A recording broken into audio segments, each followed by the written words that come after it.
Good afternoon. This is Rich. This is the Suffolk Crunch. It's Friday and it's time to talk about Ipswich Town 0, Brighton Hove Albion 2 at Portman Road last night. First of all, please hit the subscribe button. We need 5 more to get to 8,200. So if you don't subscribe already, please smash that button. Also hit the like button.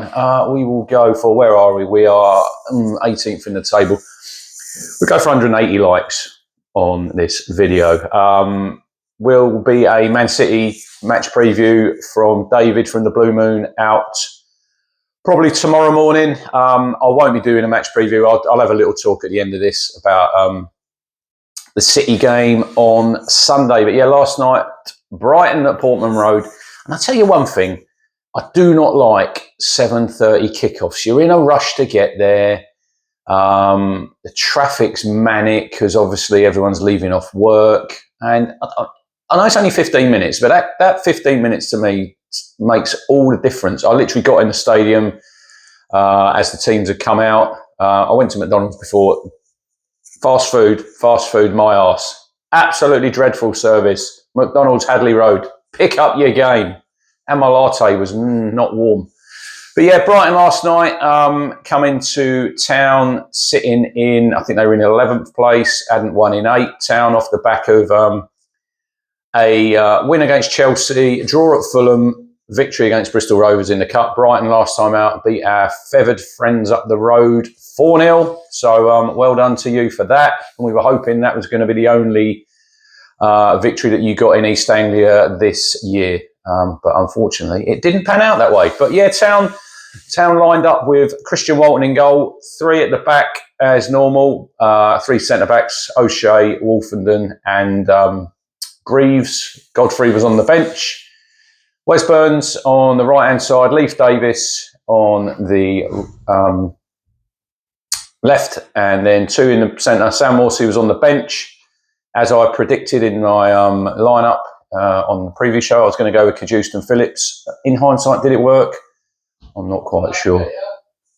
But yeah, and then we had Broadhead, Amari at back. He was fit. And then obviously Liam Delap leading the line.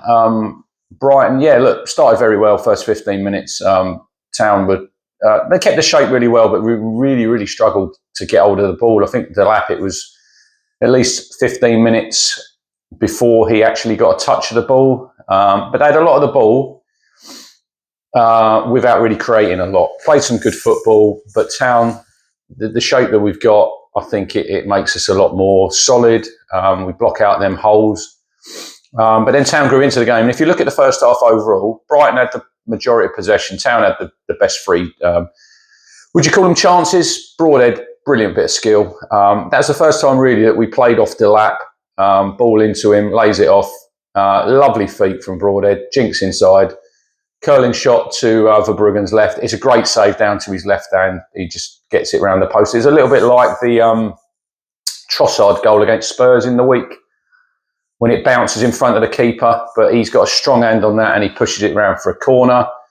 Another thing, our set pieces last night, absolutely dreadful. We need to try something different maybe, but yeah, we haven't. I don't think we've scored a set piece goal this season. We don't look like scoring a set piece goal this season, if I'm being quite honest. But then, yeah, Liam Delap had a great shot coming in from the left. Verbruggen saved that. And then Amari jinked inside, hits it on his right down to Verbruggen's right-hand side by the post. Very good save as well. Gets down to that. But I think at half-time, I was more than happy with the performance. I thought we were well in the game. I would have took a draw before the game. I said 1-1 was my prediction. I'd have took a draw then.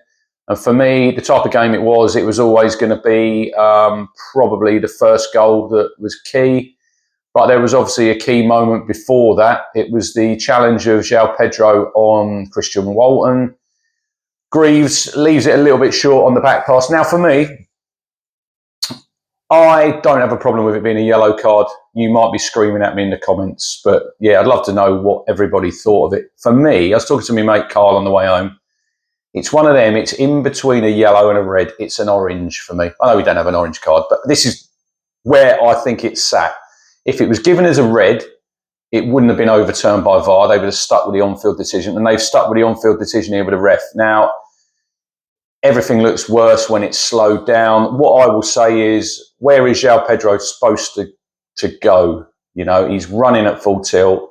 He turns his shoulders to protect himself, which is only human nature that you're going to do that because he knows he's going to collide with Walton.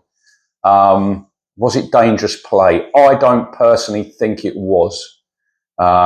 People in the comments might think it was.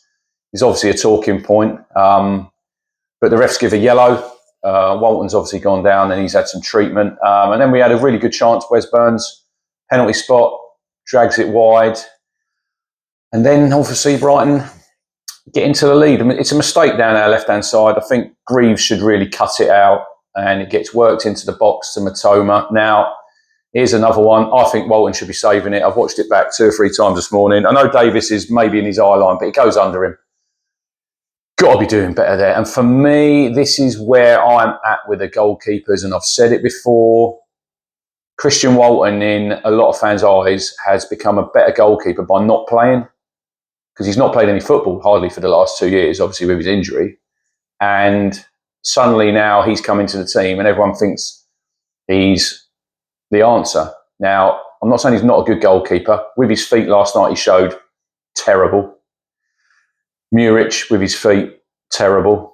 Then no Halaki, but not saying I would have kept Halaki because I don't think he's a Premier League goalkeeper. But with his feet, he was amazing.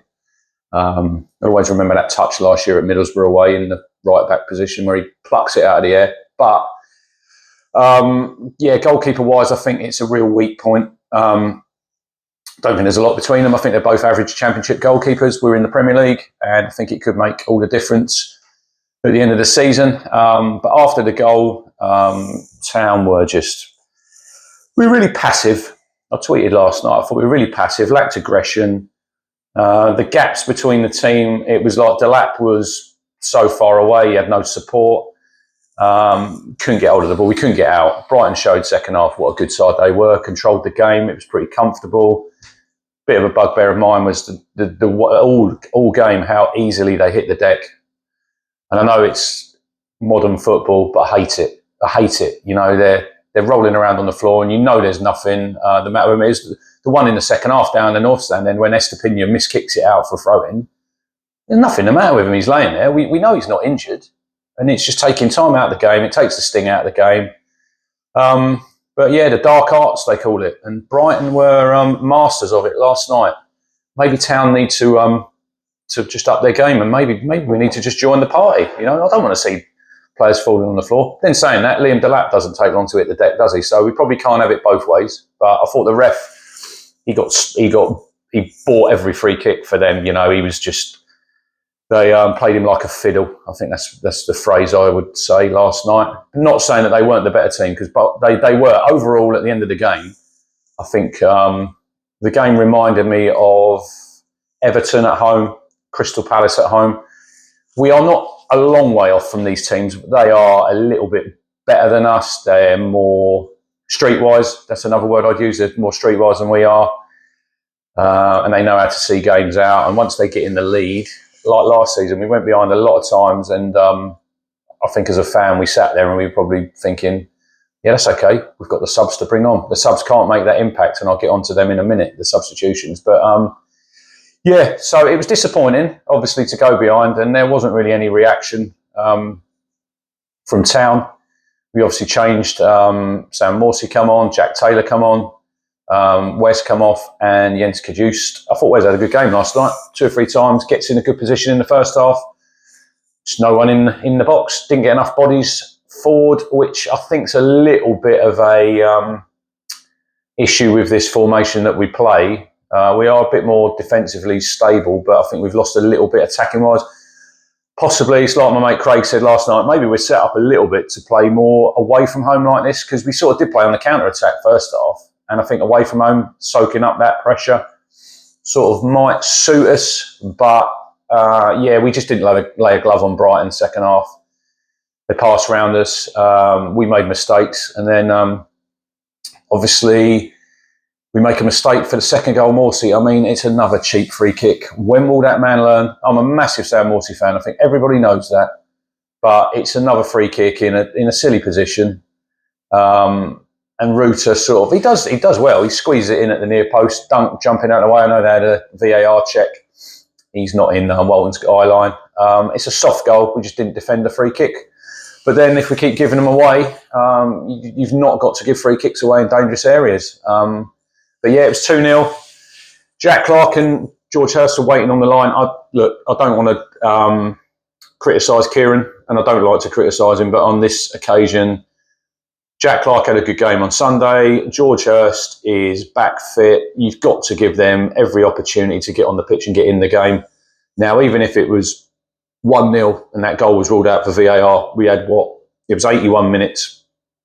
It's not long enough. I know there was 6 minutes injury time, but they need to be coming on at 70 minutes. You've got to take a bit of a gamble, have a go. And I don't think we did last night, second half. I don't think we had a go at Brighton. I don't think we put them on the back foot. They controlled the game and they made it easy. But then they're bringing on Ruta, who costs 40 million, Danny Welbeck. They've got some very good players, Brighton. Surprised that they haven't won in the league until last night for 8 games. But Herzl is a very good manager.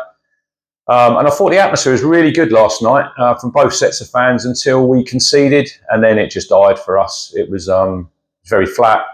A lot of people obviously leaving when the second goal went in, and it just sort of, the game petered out to a 2-0 Brighton victory, which was disappointing because we all went there with probably hopes of, with the 3 games we've got coming up, Brighton, City and Liverpool. That was probably the one game where we probably all thought that we could take something for it. But I do think that sometimes when we play teams we don't expect to get a lot, Tottenham, Chelsea, Man United maybe. I know Man United are not great, but we seem to raise our game in them sort of matches because it's a bit of a free hit. Whereas maybe a little bit when the pressure's on and there's a bit more expectation.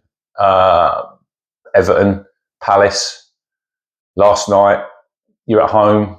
People are expecting a little bit. They look at the table with the results on Tuesday and Wednesday night that we moved out at the bottom 3 without even playing. There's a little bit of expectation on and a bit of hope that we could maybe get a victory and climb up a little bit and give yourself a bit of a buffer, but we didn't do it. You know, at the end of the day, we weren't quite good enough last night. I can accept that. You know, it is a learning process. It's a very harsh learning process because we're in the Premier League and we do have to learn quickly, and there's going to be games, big pressure games towards the end of the season, and we're going to need to take points out of these games. If we're going to stay up, and we've still got a chance. There's still got a good chance. If you look at Wolves' next few games, they've got a horrendous run of fixtures. But football doesn't always pan out the way that you think. You look at the team's fixture and you think they'll get nothing from them. And there'll be probably points in there that they pick up when no one's expecting. So we've just got to do our own job. But we're in the mix with probably Everton, Wolves and Leicester. I wouldn't say Leicester are cut adrift yet. I know they've lost the last 6 games under Van Nistelrooy, but I think they'll probably come again. Southampton, obviously, last night lost 3-1. By all accounts, give a good account of themselves. It was just 3 late goals from Diallo that took the points for United, so that they're cut adrift. They're sort of gone for me. So it's going to be Town, Leicester, Wolves, and Everton. Can we be better than some of them teams? You know, can we be better than an Everton? Can we be better than a Wolves? I think we'll be better than Leicester, if I'm being brutally honest. But Everton, you got the Moyes effect. Will he sign a striker? They've not scored a goal for 5 hours, so he's obviously come in there. They're hoping for a bounce. I think they go to Spurs on Saturday. Wolves go to Chelsea on Monday. So look, they've got 2 tough games. We've got City at home, so I'd probably expect the table to be looking pretty similar come sort of Sunday night, because I don't really think any of the teams will get a lot. Everton possibly might get a point at Tottenham. I don't think Wolves get anything at Chelsea. And if I'm being honest, I don't think Town get a lot against City. I'll have a little chat about that in a minute. But we'll look through the lineup from last night, how we thought we played. Walton in goal. I've given my opinion on him. Is what it is. He keeps his place for me. But they're not going to go back to Muric now. Defensively, I thought we'd done okay.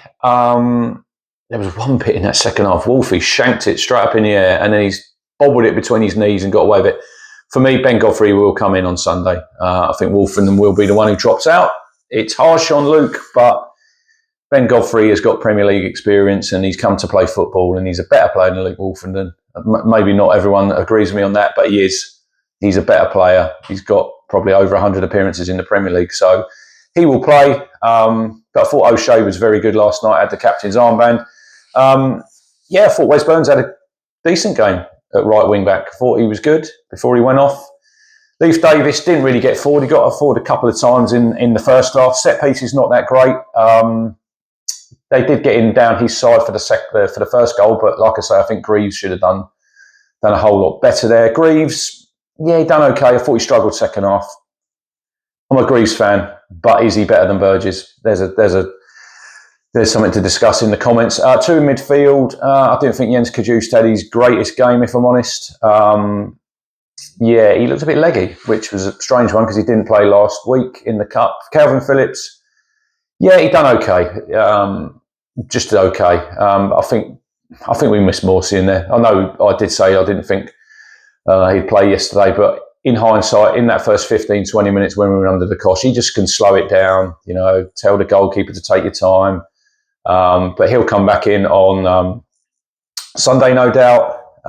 Nathan Broadhead was the sponsors man in the match, and he was probably our highlight last night. Second half, I don't think there was anyone who really sort of shone and stood out, but I think he was the one in the first half who, if we were going to score or create anything, it was going to come through him.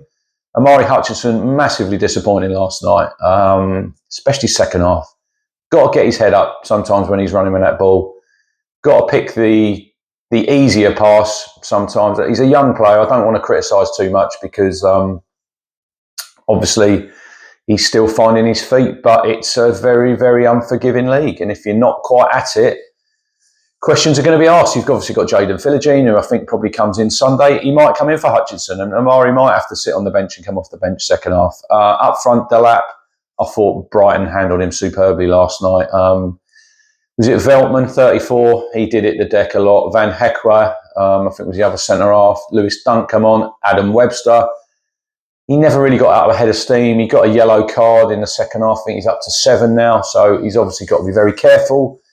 But we can't be a one-man team. We can't just rely on Liam Delap every single game. I know he's our shining light, but there's got to be other players that stand up and get a goal and do something. We can't just rely on him, because if we are relying on Liam Delap between now and the end of the season, we're probably going to go down. It's got to be a collective effort. Got to score more goals. We've only scored 20 goals. But it is hard. I'd get that in the Premier League. But we've it's like I think Dara Shea said after the game, got to be a little bit more proactive going forward and maybe a bit more ambition. I didn't say we were negative, but I think when it went to 1-0, you've got to take the handbrake off and you've just got to have a bit of a go at them, and we didn't. But on to City on Sunday. Obviously, a very tough game. I think Erling Haaland this morning, he signed a 9 or 10 year contract. So these are the games that Town have worked hard over for 2 years to get these sort of teams down to Pullman Road. So I'm sure everyone's looking forward to seeing all the stars coming out. Will Town get anything out of the game? I don't think we will. I just want a positive performance. That's all I want. Don't be so passive and I wouldn't say negative, but let's have a bit more aggression. And I'm not saying kick players up in the air and steam into them, but just let them know that you're there, like we did against Chelsea, and they didn't like it. We got in amongst them, and I think that put them on the back foot, and that's what we probably need to do from the start as well on Sunday. And I know it's going to be hard because they're going to probably have a lot of the ball, but yeah, I just think we need to just put them under a bit of pressure. They're not exactly pulling up any trees at the minute. They're a good side. We all know that. They've got some really, really top players, but they're susceptible at the back. They've been conceding a few goals. They're going to come probably expecting to win. I think the whole country's going to watch it, thinking Man City are going to win. But let's go out there, let's have a go. And if we fall short, so be it. I'll go 3-1 City on Sunday. And then obviously we've got the easy game against Liverpool at Anfield. So don't get any easier, but we're still hanging in there. We're still in the mix. And I think if you gave me this at the start of the season and we're like level with the team in 17th and a point behind the team in 16th, I would have snapped your hand off for it. Will there be any more transfer activity? Not really sure. Possibly another striker, but I think it's going to be a difficult one to get someone in now. knowing that they're probably going to be third choice, but then with George Hurst's injury record, yeah, it's tricky. Anyway, 180 likes, smash the subscribe button, and we will see you on Monday. The Monday Stroll will be back.